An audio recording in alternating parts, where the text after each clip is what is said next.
નમસ્કાર, આપ જોઈ રહ્યા છો ન્યૂઝ 18 ગુજરાતી અને હું છું લુબના। ગરમી ભૂક્કા બોલાવી દેશે। અમદાવાદ સહિત 18 જિલ્લામાં હીટવેવની આગાહી કરવામાં આવી છે।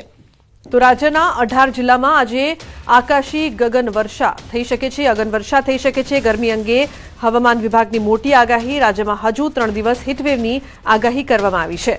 આજે 6 જિલ્લામાં ઓરેન્જ એલર્ટ છે, તો 12 જિલ્લામાં યલો એલર્ટ છે। આજે બનાસકાંઠા, પાટણ, રાજકોટ, મોરબી, જૂનાગઢ અને કચ્છમાં ગરમીનું ઓરેન્જ એલર્ટ અપાયું છે। તો મહેસાણા, સાબરકાંઠા, ગાંધીનગર, અમદાવાદ, વડોદરા, સુરત, જામનગર, જૂનાગઢ, અમરેલી, ભાવનગર, ગીર સોમનાથ, બોટાદ અને દીવમાં યલો એલર્ટ અપાયું છે। આ જિલ્લાઓમાં તીવ્ર ઉષ્ણલહેરની ચેતવણી। તો જે પ્રકારથી આજે આગાહી કરવામાં આવી છે, ગ્રાફિક્સની મદદથી સમજીશું કે ગરમીને લઈને કેવી આગાહી કરવામાં આવી છે। ઉલ્લેખનીય છે કે ગરમી અંગે મોટી આગાહી છે। ક્યાં ક્યાં યલો એલર્ટ છે જોઈએ। 12 જિલ્લામાં યલો એલર્ટ છે। સુરત, વડોદરામાં યલો એલર્ટ, તો ગાંધીનગર, અમદાવાદમાં પણ યલો એલર્ટ રહેશે। મહેસાણામાં યલો એલર્ટ રહેશે। સાબરકાંઠા, બોટાદ, ભાવનગર, અમરેલી, ગીર સોમનાથ, જૂનાગઢ અને જામનગર માટે યલો એલર્ટની આગાહી છે। બીજી તરફ વાત કરીએ ઓરેન્જ એલર્ટની, તો ઓરેન્જ એલર્ટ 6 જિલ્લા માટે આપવામાં આવ્યું છે। બનાસકાંઠામાં ઓરેન્જ એલર્ટ રહેશે, પાટણમાં ઓરેન્જ એલર્ટ રહેશે, મોરબીમાં ઓરેન્જ એલર્ટ રહેશે, રાજકોટ અને કચ્છમાં ઓરેન્જ એલર્ટ રહેશે તેવી આગાહી કરવામાં આવી છે। ગરમી અંગે આ ખૂબ જ મોટી આગાહી છે। આજે 12 જિલ્લામાં યલો એલર્ટ, જ્યારે 6 જિલ્લા માટે ઓરેન્જ એલર્ટની આગાહી કરવામાં આવી છે। તો જે પ્રકારથી આગાહી કરવામાં આવી છે, આવનારા દિવસોમાં ગરમી વધે તેવી શક્યતા છે। આજની આગાહી છે કે કયા કયા જિલ્લાઓમાં યલો એલર્ટ અને ઓરેન્જ એલર્ટ રહેશે। તો બીજી તરફ રાજ્યમાં કાળઝાળ ગરમી છે। 10 જિલ્લાઓના તાપમાન 40 ડિગ્રીને પાર છે। 42 ડિગ્રી સાથે રાજકોટ સૌથી ગરમ શહેર નોંધાયું છે। અમદાવાદમાં 41.4, વડોદરામાં 41 ડિગ્રી તાપમાન છે, તો ભુજ અને ડીસામાં પણ 41 ડિગ્રી તાપમાન નોંધાયું છે। ગાંધીનગર અને વેરાવળમાં 40.8 ડિગ્રી તાપમાન, પોરબંદરમાં 40.9, અમરેલીમાં 40.3 ડિગ્રી તાપમાન, સુરતમાં પણ 40.2 ડિગ્રી તાપમાન નોંધાયું છે।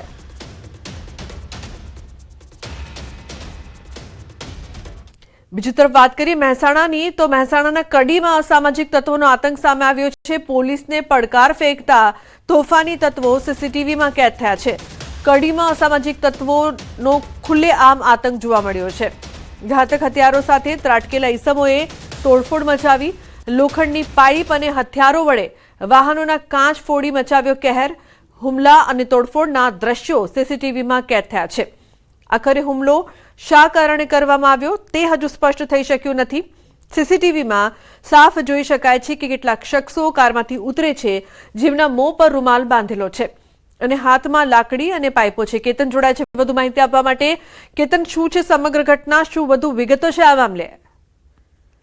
ચોક્કસથી જણાવી દઉં કે કડીમાં કાયદો અને વ્યવસ્થાના લીલે લહેર ઉલટા હોય તેવી જે ઘટના હોય છે તે સામે આવી છે। કડીમાં અસામાજિક તત્વોને ખુલ્લેઆમ આતંક જોવા મળી રહ્યો છે, જેના સીસીટીવી પણ હાલમાં સામે આવ્યા છે, જેમાં જોઈ શકાય છે કેટલા ઇસમો દ્વારા ગાડીમાં તોડફોડ કરવામાં આવે છે અને જે હુમલો કરવાના જે સીસીટીવી હોય છે તે હાલમાં જોઈ શકાય છે, જેને લઈ હાલમાં જે પોલીસ હોય છે, પોલીસ દ્વારા કાર્યવાહી હાથ ધરવામાં આવી છે અને આ મામલે જે ફરિયાદની કાર્યવાહી હોય છે તે હાલમાં હાથ ધરવામાં આવી છે। જી બિલકુલ કેતન, આભાર સમગ્ર માહિતી બદલ। સરહદી વિસ્તારમાં કેનાલનું કકળાટ યથાવત છે। વાવ થરાદ જિલ્લામાં ઉચપા મુખ્ય કેનાલ લીકેજ હોવાનું સામે આવ્યું છે। ખેડૂતોએ કેનાલ વિભાગને જાણ કરી, છતાં તંત્ર નિંદ્રામાં હોવાનો ખેડૂતો આક્ષેપ કરી રહ્યા છે। ખેડૂતોનું કહેવું છે કે કેનાલ તૂટી જાય તો ખેડૂતોને મોટું નુકસાન જવાની શક્યતા છે। અગાઉ પણ અનેક કેનાલ તૂટવાના કારણે હજારો હેક્ટરમાં ફરી વળ્યા હતા પાણી। નર્મદા વિભાગની બેદરકારીના કારણે ખેડૂતોને નુકસાન વેઠવાનો વારો આવ્યો છે। તો કેનાલ તૂટે તો ખેતરોમાં નુકસાનની ભીતિ। કિશોર જોડાયા છે વધુ માહિતી આપવા માટે। કિશોર, જે પ્રકારથી કેનાલ લીકેજ અને ખેડૂતોને હાલાકી, શું વધુ વિગતો? ચોક્કસથી વાવ થરાદ વિસ્તારમાં અનેક જે કેનાલો આવેલી છે તે કેનાલોનો કકળાટ યથાવત જોવા મળી રહ્યો છે। આ ઉચપાના મુખ્ય કેનાલ લીકેજ હોવાનું અત્યારે સામે આવી રહ્યું છે। ખેડૂતોએ કેનાલ વિભાગને પણ જાણ કરી છે, નર્મદા વિભાગને પણ જાણ કરી છે કે તાત્કાલિક આનું રિપેરિંગ કરવામાં આવે અને જો રિપેરિંગ કરવામાં નહીં આવે તો આ જે કેનાલ તૂટી શકે છે અને કેનાલ તૂટવાના લીધે ખેડૂતોનો જે ઉભો પાક છે તેમાં પાણી ફરી શકે છે અને ખેડૂતોને મુશ્કેલીનો સામનો કરવો પડી શકે છે। હવે જોવાનું એ રહેશે કે આ કેનાલને રિપેરિંગ કરવામાં આવે છે કે પછી કેનાલમાં ગાબડું પડે છે। જી બિલકુલ, આભાર સમગ્ર માહિતી બદલ। ગુજરાત વિધાનસભાની વિવિધ સમિતિની ચૂંટણીની જાહેરાત 4 મુખ્ય સમિતિ માટે સભ્ય પસંદગી પ્રક્રિયા હાથ ધરાશે. 17 માર્ચ સુધી ઉમેદવારી કરી શકાશે. 18 માર્ચે ઉમેદવારી પત્રની ચકાસણી. 23 માર્ચે ફોર્મ પરત ખેંચવાની છેલ્લી તારીખ. જરૂર જણાશે તો મતદાન પ્રક્રિયા થઈ શકે છે. દરેક સમિતિમાં 15 સભ્યોની નિમણૂક થશે. વિધાનસભા દ્વારા સત્તાવાર નોટિફિકેશન જાહેર કરાયું છે. જે સમિતિઓની ચૂંટણીની જાહેરાત થઈ છે તેમાં જાહેર હિસાબ સમિતિ, અંદાજ સમિતિ, જાહેર સાહસો માટેની સમિતિ, પંચાયતી રાજ સમિતિનો સમાવેશ થાય છે. ગીતા જોડાય છે વધુ માહિતી આપવા માટે. ગીતા, શું વધુ વિગત સમગ્ર મામલે? જે ગુજરાત વિધાનસભામાં વિવિધ સમિતિઓની રચના થતી હોય છે અને એ વિવિધ સમિતિઓના જે સભ્ય છે કે ચેરમેન છે કે હોદ્દેદારો છે તેની નિયત સમય માટે પસંદગી થતી હોય છે. અત્યાર સુધી જે સમિતિઓ ચાલી રહી હતી તે હવે વિખેરાશે અને નવી સમિતિઓ નવા હોદ્દેદારો બનશે અને એના માટેનું જ એક સત્તાવાર નોટિફિકેશન વિધાનસભા દ્વારા જાહેર કરવામાં આવ્યું છે. એટલે કે ગુજરાત વિધાનસભાની વિવિધ સમિતિની ચૂંટણીની હવે જાહેરાત કરવામાં આવી છે અને 4 મુખ્ય સમિતિ માટે હવે સભ્ય પસંદગી પ્રક્રિયા શરૂ થશે. 17 માર્ચ સુધી ઉમેદવારી પત્ર ભરી શકાશે. 8 માર્ચના રોજ ઉમેદવાર પત્રોની ચકાસણી થશે. 23 માર્ચના રોજ ફોર્મ પરત ખેંચવાની છેલ્લી તારીખ છે અને જરૂર જણાશે તો મતદાન. જી બિલકુલ, આભાર સમગ્ર માહિતી બદલ. સમાચારમાં આગળ વાત કરીશું 4 પગનો આતંક.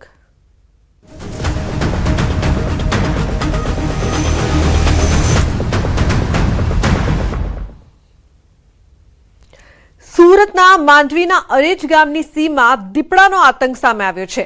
કિમ માંડવી રોડ પર વહેલી સવારે દીપડાએ 2 લોકો પર હુમલો કર્યો. હુમલામાં 2 મહિલાને ઈજા પહોંચી છે. બંને ઈજાગ્રસ્તોને સારવાર માટે હોસ્પિટલ ખસેડવામાં આવ્યા છે. આ ઘટનાથી સ્થાનિકોમાં ભયનો માહોલ છે અને દીપડાના આતંકથી ગ્રામજનોમાં ભારે ચિંતા વ્યાપી છે.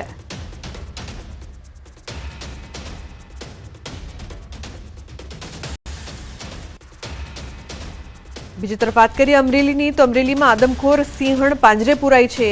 ધારી તાલુકામાં સિંહણે 5 વર્ષના બાળક પર હુમલો કર્યાની ઘટના સામે આવી હતી. માણાવાવ ગામમાં વાડીમાં સિંહણે બાળક પર હુમલો કરતા બાળકનું મોત નીપજ્યું હતું. વન વિભાગે ઘટનાની ગંભીરતાને લઈને અલગ અલગ 3 ટીમો બનાવી સિંહણને પકડવા કવાયત હાથ ધરી.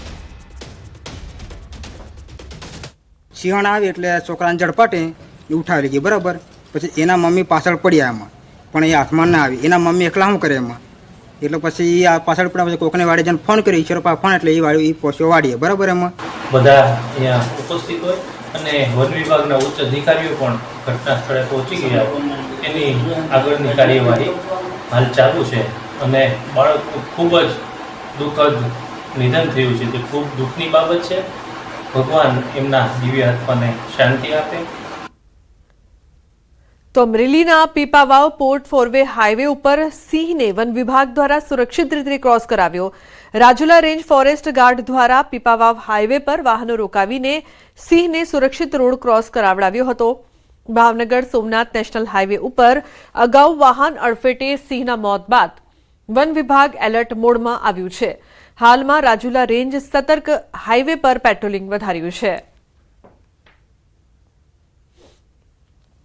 જેતપુર શહેરમાં ઘરની બહાર નીકળવું એટલે સીધો મોતનો સામનો કરવા બરાબર છે.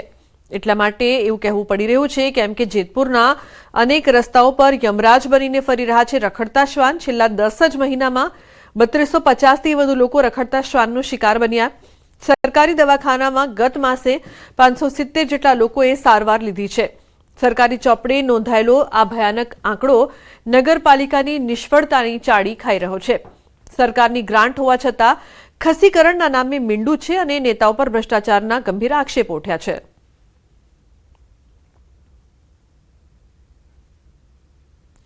મક્કમ અને મૃદુ સ્વભાવના મુખ્યમંત્રી ભૂપેન્દ્ર પટેલ તેમની સાદગી માટે જાણીતા છે.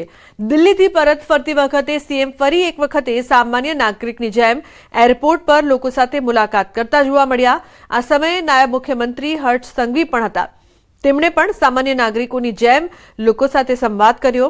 તેમણે કોઈ પણ જાતના પ્રોટોકોલ વગર લોકોની વચ્ચે બેસીને સહજતાથી સંવાદ કર્યો અને લોકો સાથે આત્મીયતા કેળવીને તેમની વાતો સાંભળી. એટલું જ નહીં, કાગળમાંથી બનાવેલી કૃતિઓ અંગે રસપૂર્વક માહિતી મેળવી. સામાન્ય નાગરિકો સાથેનો તેમનો આ મૈત્રીપૂર્ણ વ્યવહાર ઉડીને આંખે વળગ્યો હતો.